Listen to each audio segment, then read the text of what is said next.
Good to go. Hi, everyone. Thanks for being here this afternoon. Thanks to my awesome panel.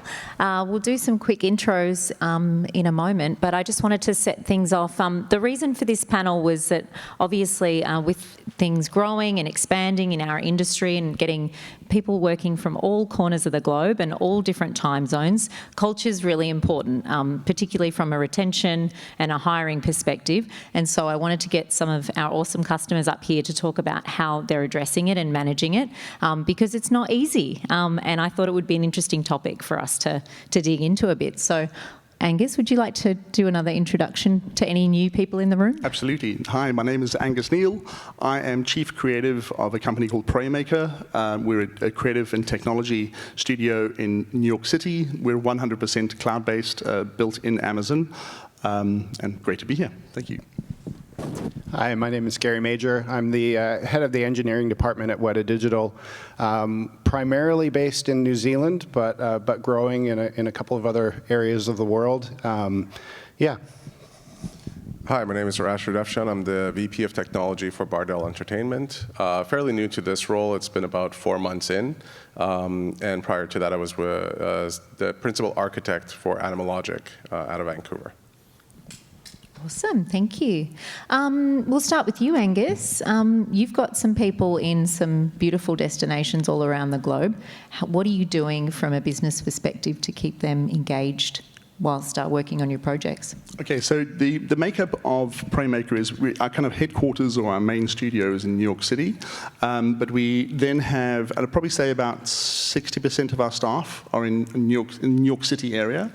But then we've got a handful of people in Los Angeles. We've actually got a couple of people in Texas, somebody down in Brazil, and quite a few people in South Africa as well. So it's really interesting kind of watching how people have embraced this kind of work from home, but it's been very difficult to actually make sure that people stay connected. So we've actually got some things that we've implemented at the office. We do these kind of daily meetups where we have at a specific time, we actually call it cup of tea.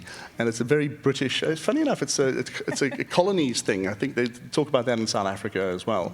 So we do cup of tea at 3:30, and that's kind of like a time when everyone from around the world can just log in, and it's like half an hour to just, like it's water cooler chat. And it's probably one of the most important things that we do as a company, just in terms of keeping that connectivity. You're not allowed to talk about work. You can talk about anything else, but not work. So that's one of the things.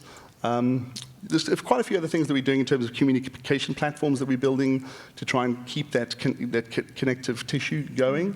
But it's not easy. It's not as easy as sitting next to somebody. And it is, I think, a lot more focus needs to be put on it, especially to retain artists and to make sure that they're happy and motivated and stimulated and inspired. And Gary, you were in one of the most isolated regions down in beautiful Wellington, and the majority of Wētā's operations are obviously down there. So what have you guys been doing to help plan for regional expansion and the like? Yeah, so definitely we were sort of like had the brick walls up around New Zealand throughout the pandemic, and have only just recently been able to travel outside of the country. But we've wanted to expand. And so historically, what we've done is we've looked and had people moving to New Zealand. In a lot of the visual effects industry, we have a lot of rules around people in offices, and we've just had a single office for a long time. Obviously now we have offices in Vancouver and offices opening up in Sydney as well. So that kind of, we're basically trying to go where the talent is. And it used to be you could tell people, like, if you want to work for Wētā, you need to move to New Zealand. And that reality is changing around the world. People have the opportunity and a lot more opportunity to work from different locations, and so we need to be offering that as well. So we're at the beginnings of that, and so there's definitely some growing pains in those areas around those cultural things that Angus was just talking about. We did very similar things. We did some things around our meeting times where we didn't start meetings right away because people had been at home, and so when you start a meeting, people just want to talk for a few minutes. And so being comfortable with a late start to a meeting, but allowing people to kind of ease into it a little bit was part of it. And we did things like, once a week having those tea times, or having people that would meet at 5 or 6 o'clock and have a beer over Teams, and just being able to talk about things that were not work related has been really useful. Yeah, I'm that person that gets on the call and asks how you're going and how was your weekend, because it's just nice to have that sort of human interaction before you jump into business. Yeah. And what about you, Arash? You're reimagining Bardel's technology processes. So, in a way, yeah. How's that going? To kind of summarize it, yes. Well, Bardel's like a 30-year-old organization with a lot of legacy, a lot of culture, and it's a very difficult thing to kind of come in and go, we can do it better, because not necessarily you can. And I think that's one of the biggest factors, right? Bardel has made a decision that they're going to allow remote work for all of their employees. And we actually, just last week, we finished moving into our new facilities in Vancouver, and they've downsized the amount of seats, and it's all hot seats. Book your desk when you want to come in, book your team when they want to come in, and it's a very big difference to their culture. And obviously during the whole lockdown scenarios that everybody has always been talking about for quite a while now, it was 100% work from home. In fact, during our move, we had a situation where supply chain problems and stuff that everybody deals with, there was no facility to speak of. It was all virtual. And that was a fun challenge. I think culturally, my panelists here have hit it at the same point. I actually put like a few minutes at the beginning of every meeting, and I make sure that it's just common, communications and discussions with anyone who's in there, because you get to really relate to the person that you're about to deep dive into a technical talk with, or they're asking you for something that has been, stressing them, plaguing them for their work and their ability to operate properly, and they're stressed about it because they're trying to get their work done. That 5 minutes helps them relax, helps you relax. You get a better feel for what they're going through, their stress level, and then you can more easily help kind of guide that conversation and find the solutions for them. I've actually just thought of something as well that we've started. Thank you. I've just thought of something that we've also started doing that really has helped in terms of, and that's basically, we used to do offsites where we used to do kind of like, go away from the office and do these kind of like brainstorming events. Now we're doing on-sites. Twice a year, we get people literally to come in the office. What a novel idea. And then you can literally sit down and then kind of see people in person, face to face, and it's actually it's become new in a way, which is kind of cool.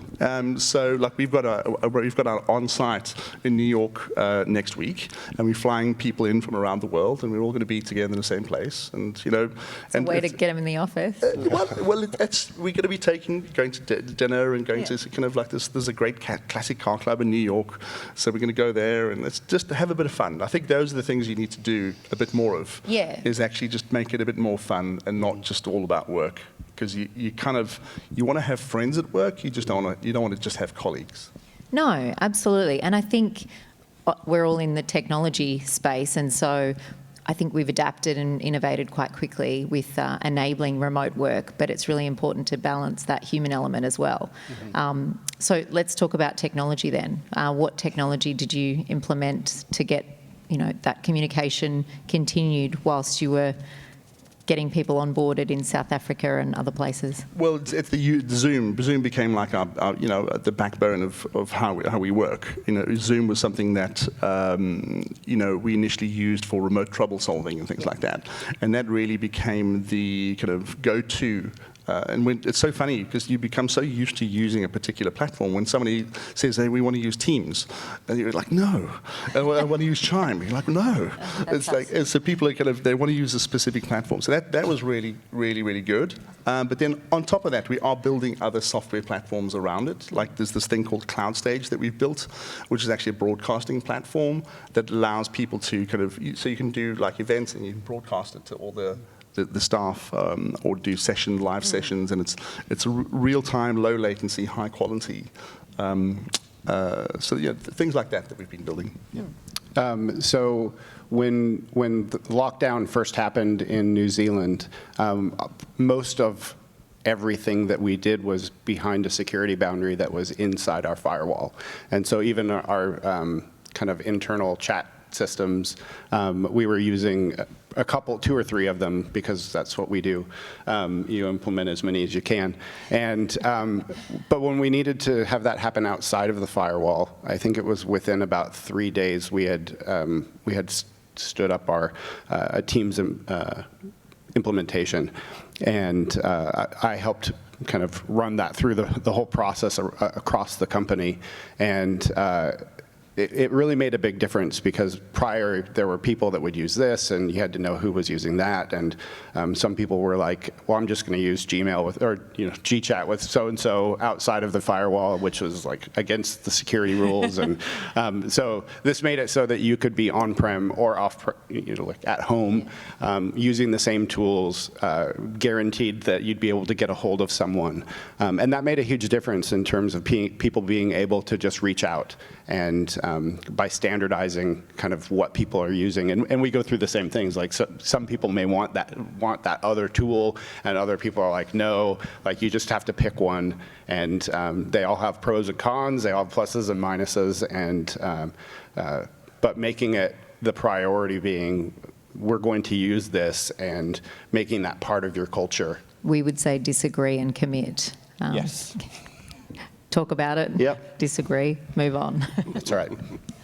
And Arash, what about you? I mean, I think it's pretty much the same. Talking to all the different colleagues that I've had from all the different industry, leading industry kind of organizations, we all went through the same challenges. We all had to figure out how to communicate better, how to communicate outside of these security bubbles that we had to have. Personally, I've had an organization that, like I worked with an organization that was very restricted and said, you can only work in teams. You can't work in anything else. And that broke the mold, because then all of a sudden you couldn't communicate outside with all your clients and all the partners and all the experts that, the consultants and so on. So it instantly creates a pivot.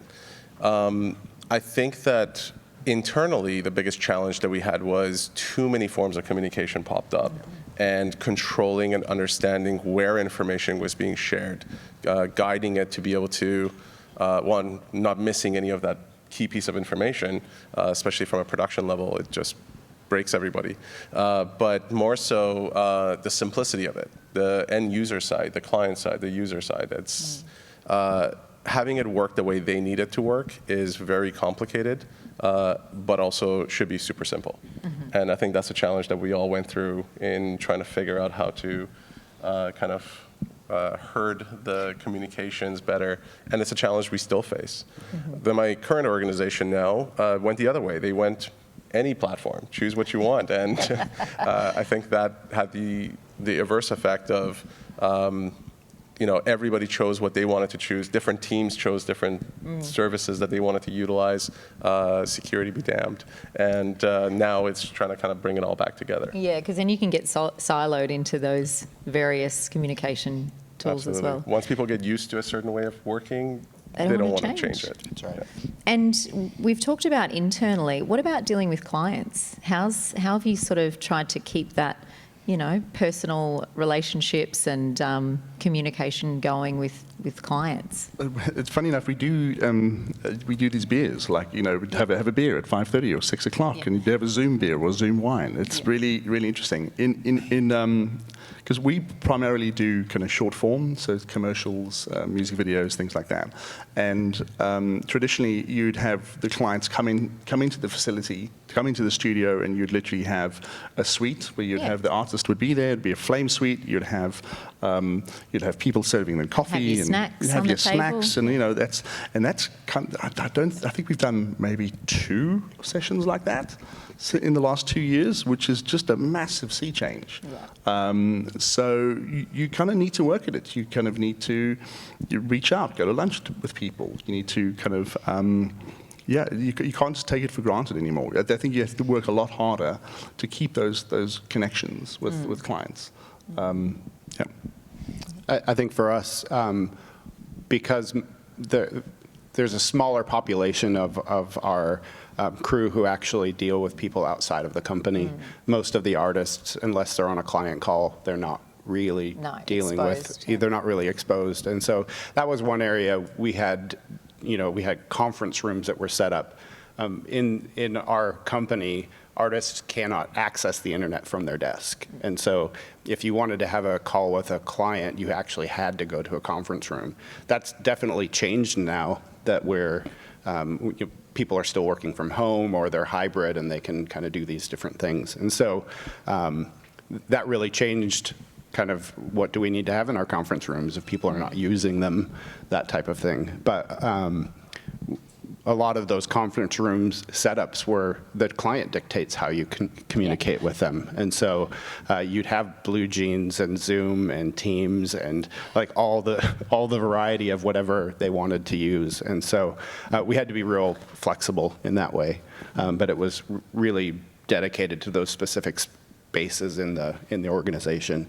But now with work from home and people using kind of their own home machines for some of those functions, it's sort of like they can install whatever they want and do that. Exact same problems.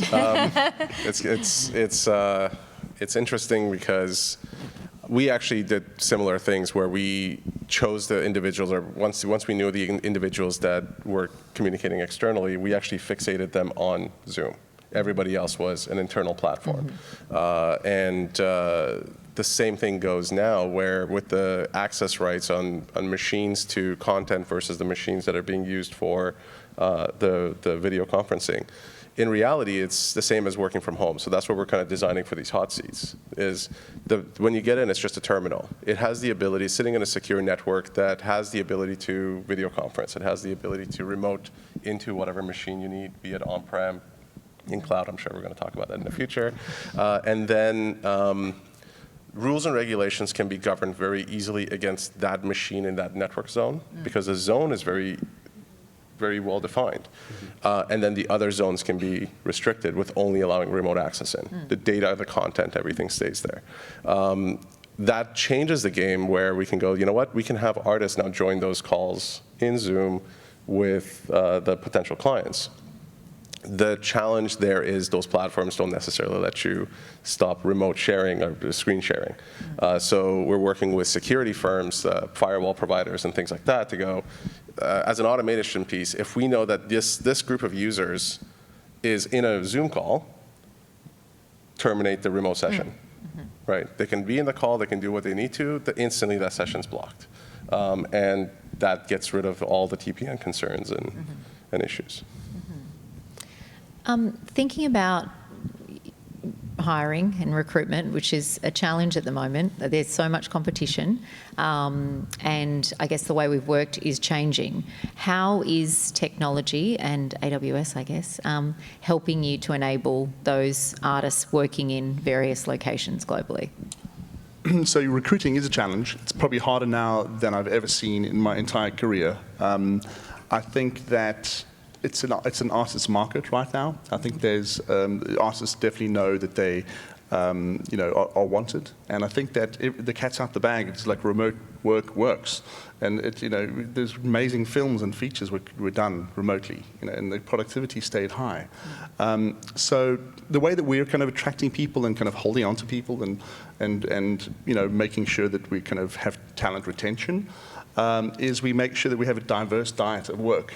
We don't do the same thing all the time. Like we are an incredibly diverse company in terms of we make virtual reality video games. We do linear content.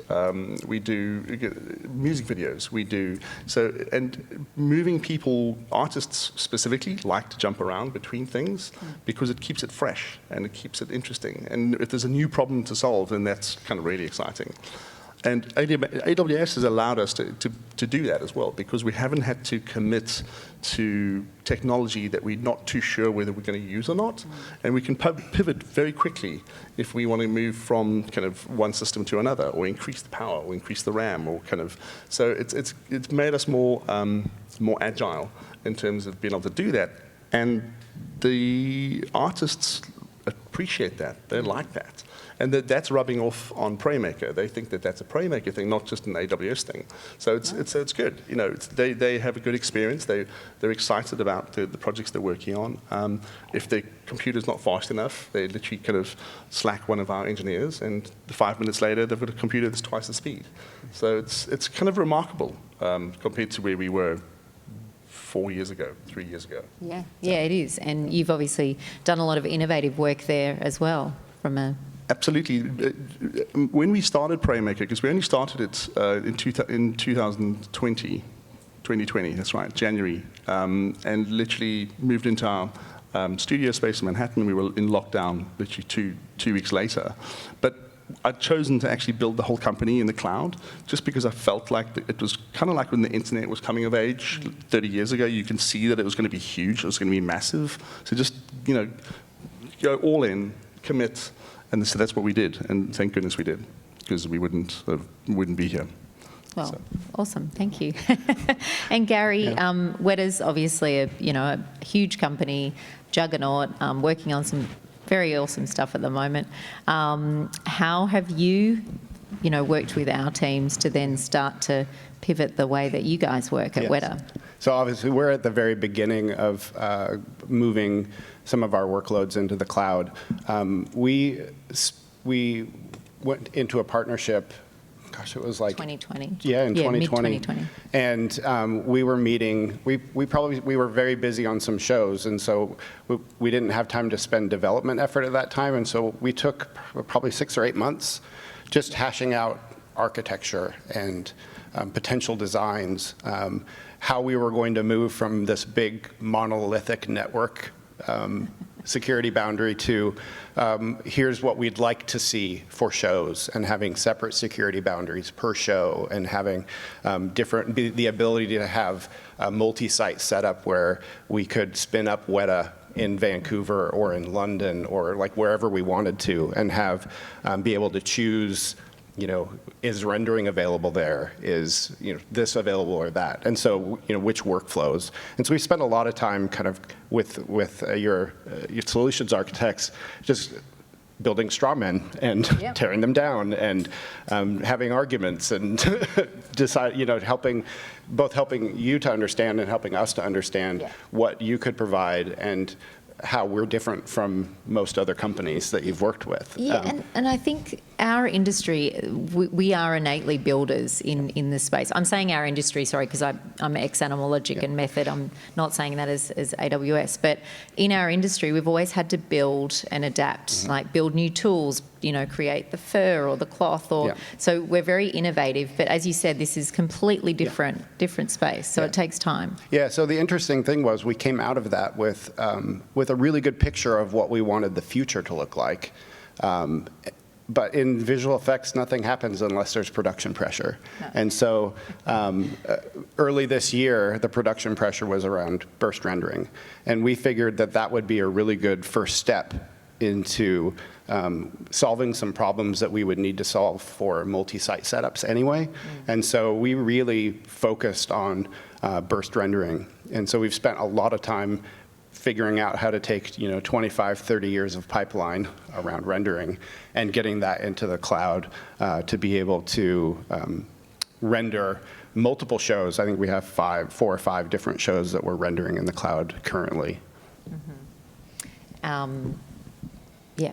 Okay. Great. And Arash, what about you? You're getting started and moving things. We are. So Bardel's Balancing interesting. market. It's pretty much the same. Like I think I've been in this industry for 18 years now, and until I'd say probably 2018, we weren't allowed to touch the cloud. Like it was a buzzword. Like there's no security model in which you will ever be able to take resources here. We couldn't use SaaS services, to be honest with you. Like everything had to be on-prem, which was really painful. And once the gateways opened, we did the same thing. We went burst rendering first. Let's start getting our feet wet, figure out how this is going to work for us long term. It's a great resource environment. And it's interesting because you and I were actually having this conversation earlier, and I'm thinking about it. Everybody solved the same problem. They got the same end result, but they all did it differently. The design and how we got there was different, and it's because we're all innovating it, like you were mentioning. And now we're talking about studio in the cloud, like globalizing, and you started that, Angus, like entirely within that. But for me, it's 30 years of legacy. How do you get yourself into that environment? So that's really where my initiatives are, and that's the reason that I came into Bardel was our CEO really wanted to revamp the studio and get it into that global space, global market. Today, what we have is remote artists all over the world. As far as the single, the Philippines and India, South America, and so on, who are remoting into Vancouver to work. So you can think about the latency issues and the performance issues and they're not getting the same experience as the users that are local. Right. So that's a huge pain point for them and for me. That's something we're trying to solve. So the biggest challenge now, aside from burst rendering, is how do you move the data closer to their region as efficiently, as quickly as you can in an organization that wasn't developed for it. Their pipeline or their infrastructure was never thought of for that kind of a service. So these are the types of things that we're having a lot of conversations on to try to solve those problems as quickly as we can. Yeah.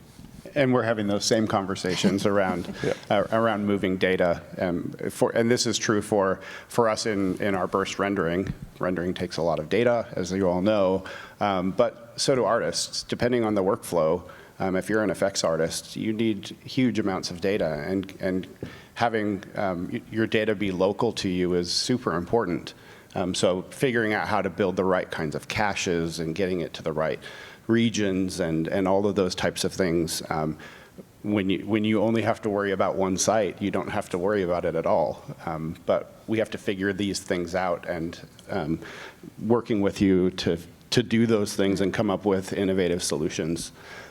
That's what we're trying to tackle. Well, and it helps us as well. I mean, that's, getting that feedback from customers firsthand is how we help develop our roadmaps internally as well for services. Amazon File Cache that got announced earlier today is a prime example of that. Were you going to say something? No, caching. Yeah, that's just caching.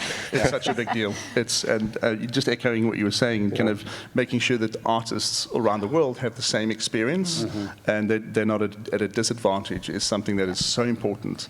And that's still going to take time. Yeah. Even though we're 100% cloud-based, we still have a disparity in kind of artist kind of quality that they experience, and that's something that we really want to try and level the playing field. Yeah. And then that you really want that to build retention. Like you want your artists to have a good experience, or they won't stick around. Yeah, well, I was going to ask, because Angus, you've worked at some big organisations. How do you find that experience as an artist versus, what Preymaker from a smaller, more manageable size? Like, I'm sure there's different challenges in both environments. I was with a very big company before, and it's interesting kind of watching them try to get people back into the office. And it's kind of like there's a few missteps that they're making, just trying to go, well, kind of, you've got 3 types of projects, and like they're either bad, really bad, or like insanely bad, and all of them mean you need to be in the office. And it was just like, I don't know if anyone's seen this, but anyway, I'm not going to say who it was, but it's just so tone deaf. It's like it just doesn't, it's completely tone deaf to the world, it's completely tone deaf to the artists. So it's difficult as well. If you're a big old company and you don't have visionary people being able to kind of move it into the kind of modern era, you sometimes get stuck if you have people in the wrong positions leading it. But it's putting the artist first and just putting kind of, making sure that people are happy and you can't force someone to do something that they don't want to do. No.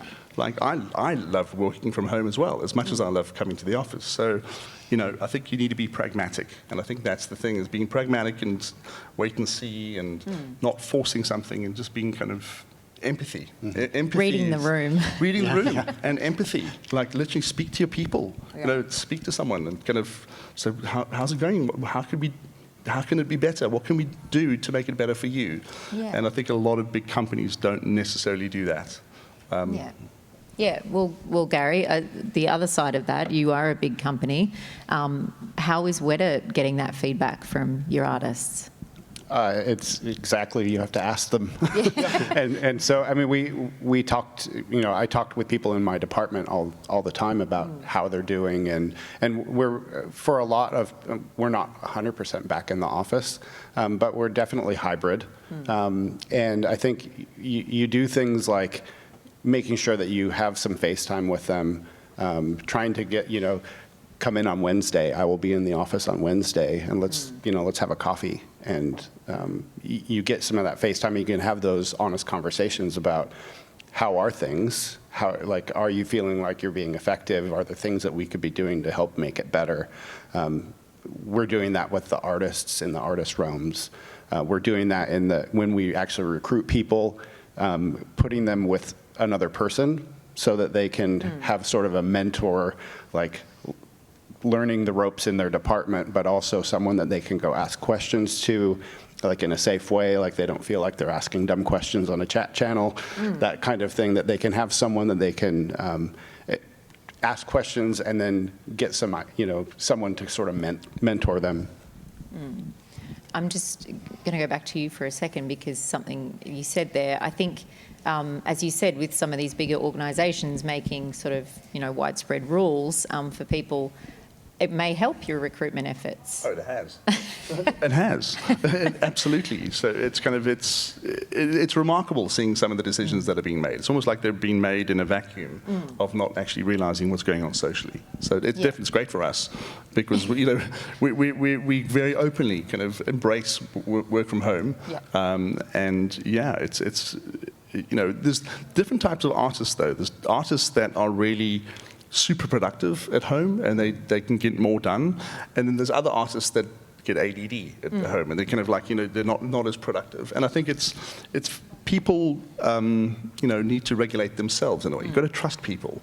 And I think that's a big thing, is like that level of trust, and that people are not going to be slacking off at home watching Netflix or, it's so important. And I think a lot of companies didn't do that. They were like, you've got to be in the office, we've got to watch what we're doing, and it's just not the way to do it. It's really a trust model, but we have the same kind of people in engineering. Yep. There's people that can do it well, and there's some people that they struggle doing things in, trying to work from home, and you need to have more touch points with them throughout the week, and having those honest conversations.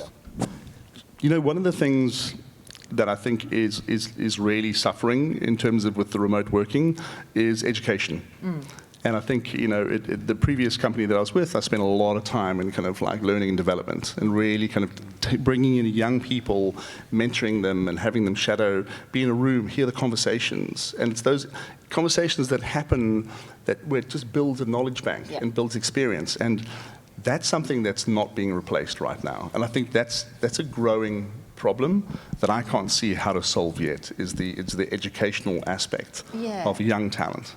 Yeah, and I think I know at Animal we would have, senior artists next to junior artists for that same reason, they're at least have the option to ask questions, whereas now it's like, you have to kind of set up a call to get people's time, and it can be a bit intimidating if you're new to a company. So, a good segue. I'd love to segue into training and enablement, because, working remotely, it's difficult to onboard people, and to onboard them to your culture is quite challenging. So what are you doing around that, Arash?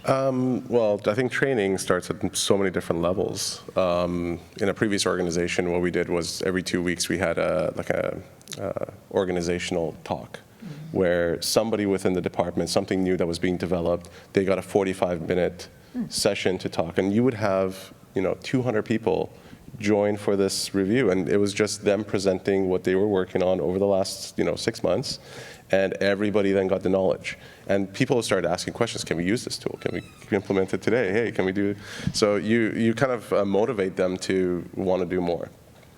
And then the training side, like you said, for the artists, for mentorship, even within technology, mentorship, you're onboarding someone, is definitely a challenge that we even had when we were physically in the studio, because time is always a resource that's very difficult to give. So with that, I think one of the things was actually having a proper program for your onboarding for every division. People spending the time and energy in maintaining those updates and making sure that all the tools are well documented and recorded. But then the human aspect of it, what I did in the past was create like a Zoom room. It was always set, it was always there, and people working, they were just working on their thing, they would just join the Zoom call. Anybody could come in and just join the Zoom call and chat and then ask questions. And they're asking the senior team questions. And it's like they're all sitting there getting their work done. Somebody has a question, how do I do this? Well, let me show you. And then remote session, show them what they were doing, disconnected. It helps because you don't feel like you're burdening somebody's time if you're sitting next to them and you say, hey, I got a question, how do I solve this? What we also discovered is that if there's bad habits, those bad habits spread. So that's a whole nother topic on its own. Yeah. For the technical training, I think it's really making sure that the organizations that we deal with, the vendors that we work with, they commit to that training. They make sure that all of my engineers are up to speed on their technology and what they're doing as quickly as they can. And then continuing that session, like I think we have like every month we have a session. You and I think, used to have every 2 weeks. I think that's at one point. So part of it is, as we said, like, production rules everything and those deadlines rule everything. But it's important to make time for training and enablement internally as well. And skills development, as you said, looking at you, Gary, because you're moving and you're changing so many workflows and you need to just flow that through to the entire company, which is a challenge. We've been thinking a lot about, as we move more of our workflows into the cloud, that training is going to be important. For what we've done so far, we've avoided it. And part of that is really because the focus was on the burst rendering component. What we did was made it so that artists didn't have to change their workflows. They could just submit a job to the scheduler just like they always did. And all we had to do was tell them to use this, we'd tell the CG Soups, use this specific service key, and we'll take care of the rest. And so we had a small team of people that had been working on the cloud implementation for a while, and so they could monitor. It was basically having a second set of wranglers that could watch the render wall in the cloud and would solve any of those issues and kind of monitor those things. So yeah, we avoided it. How did you handle it, Angus, initially? Or have you kind of kept the artists kind of out of the technology aspect and just, made it the best user experience possible? We try to keep it simple. We try to keep it simple. I think that's also one of my kind of philosophies is if something's too difficult, you're doing it wrong. So we've just really tried to, it's the art of simplicity, making something as basic as possible, and we're constantly refining that. Because things ideally are self-explanatory, and ideally you can kind of find your way through it, and if you can't, then that's where you need documentation, that's where you need kind of ways of actually filling in the gaps. But one of the things that, just in terms of actually educating people, we've started on certain projects just having like an open Zoom link, where everybody on the project actually has an open Zoom link at the same time. So if someone's just got a question, they're like, oh, how do you do this? And, share their screen, and that's been useful, but only on certain projects, because I think that people are used to also having these compartmentalized moments where you're on a Zoom call and then you basically are working and then you go on another Zoom call. So that's been very useful to have that. We had some instances where the people who were supporting the cloud effort in a chat channel, they'd get to a certain point and someone would say, let's just jump on a call. And you need to be free to be able to do that and have people that will say, we need to stop talking about this, like typing this stuff out. We need to just see each other face to face. And so jump on a call, we'll hash it out, we'll agree, figure out the path forward, and just go from there. And I think those kinds of changes in your kind of daily workflow, because that's how you would do it in the office. Like you would just walk over to someone's desk and say, like, we need to sort this out. Here's a whiteboard and let's do it.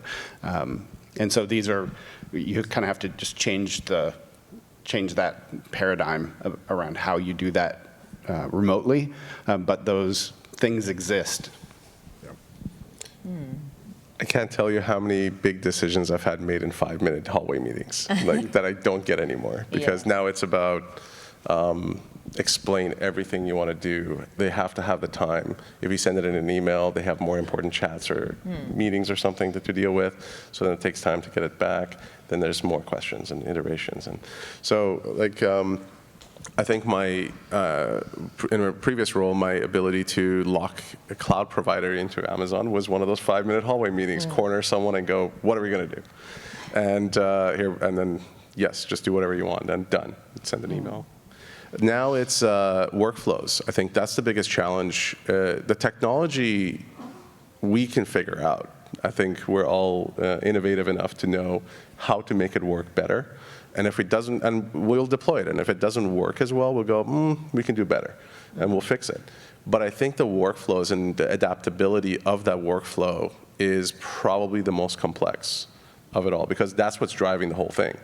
And it's all about the artists, it's all about the production team, and how are they able to achieve what they need to achieve. And those workflows, I've worked, like coming into different organizations, I have seen that you ask the artist, how does this work for you? They can't explain it. Because they were never told, or it just changed on them, and it was never put into a proper workflow. It's a perfect segue, because I was about to ask all of you, like, how do you handle that, getting the user experience, keeping that front of mind alongside your technology disruption vision? How do you kind of keep the two communicating back and forth without letting one dictate the other? It's an easy question, isn't it? Wow, that building's moving. Oh, it's not, it's a ship. It's the ship. Wow. That was weird. Jeez, that's a mind bender. It's a little unnerving. Wow. You thought we were moving? I'm back. I can't even remember what I was going to say. I asked you about the artist experience, user experience versus, yes. So, I get heavily involved in the weeds in production. So, like, I was an artist. I was an animator. I was a flame artist, and I dive in on projects and I watch to see where the kind of road bumps are. And as I start seeing things that are kind of not working, that's when I bring in my tech team. They kind of go, this is an issue. Kind of, we need to solve this. So let's sort that out. And then he kind of puts that on the list. Yeah. The list is getting longer and longer, though. So that's the thing. But I think it's very much by looking at the fluidity of the artist experience that really is what we're trying to just refine. Yeah. And the change management aspect is the key piece, and the communication around that, because I think almost anything is possible from a technology perspective, but making sure that everybody's on board or understands the vision that you're pushing forward is really key. It is. And it's also important to actually hear people's viewpoints as well, because, if somebody can argue a point about something, a way of working, and that they can articulate it in such a way that it makes sense, then you really should do that. Yeah. But at some point, just to what we were talking about earlier on, is you can't have too many systems. No. Because then you get into a world where, did you send it on Slack, or did you send it on Zoom, or did you send it on, it's like, then that's not good. Email, old school. Exactly, old school, or ShotGrid, or, so it's like, so it's interesting. So it feels like the playing field is widened in terms of all the tools that we've added. And now we need to kind of distill it down again to what's actually most efficient. And prioritising, Ben, on that long list. Exactly. Yeah. I think depending on how you deploy these changes and when you deploy these changes, sort of dictates some of those things as well. Like for a particular production, if it's pretty early, you have the ability to absorb some of that change. And if you're later on in the production, the artists don't care that it's better, because they don't really have the cognitive load to adopt a new workflow. Like, they just have to get the stuff done. And so that was partly the reason why we said we're not going to change anything for the users on how they render. They can just do what they always do. Yeah. Later down the track for other shows, we may do things differently, but that will all be sort of depending on, yes, we want to make things better, but what makes sense for both the artist and for the production. Yeah, and not disrupting the creative workflow and exactly that they're in. Yeah. I mean, this is a really hot topic, right? But for me, it's exactly that, keeping it simple. Right, you hit on that, and it's the fundamentals of how I try to build any environment I've ever gone into, and any service we want to implement. If it's not simple and it's overly complicated, you're going to have a world of hurt trying to maintain that for everyone else. So, and it makes it super difficult where you have a service or a tool that is actually the breaking point. It's the reason that artists or your production team can't operate at the level that you would expect them to. And if it's not simple, the environment's not simple, you can't swap it out. They won't let you.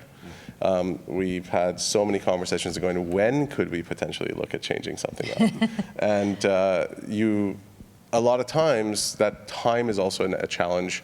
How do you target it, initiate it in time for that change to go in when the next show is about to start, when the next project, before the next project kicks in? Because we're also super busy dealing with maintaining the environments. And then that also comes into training. How quickly can you train your team on the new initiatives and new services and things that are coming up while they're still maintaining? Because it's not just a difficulty of acquiring the talent for the shows and the artists, it's also a difficulty of acquiring the talent for the tech, right? And the engineering and everything to build the environment.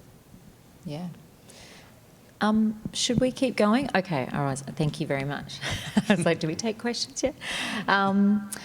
Are there any key lessons that you learnt that, during your kind of trying different modes throughout COVID and beyond and ways of working that you would want to share with people so they don't make the same mistake?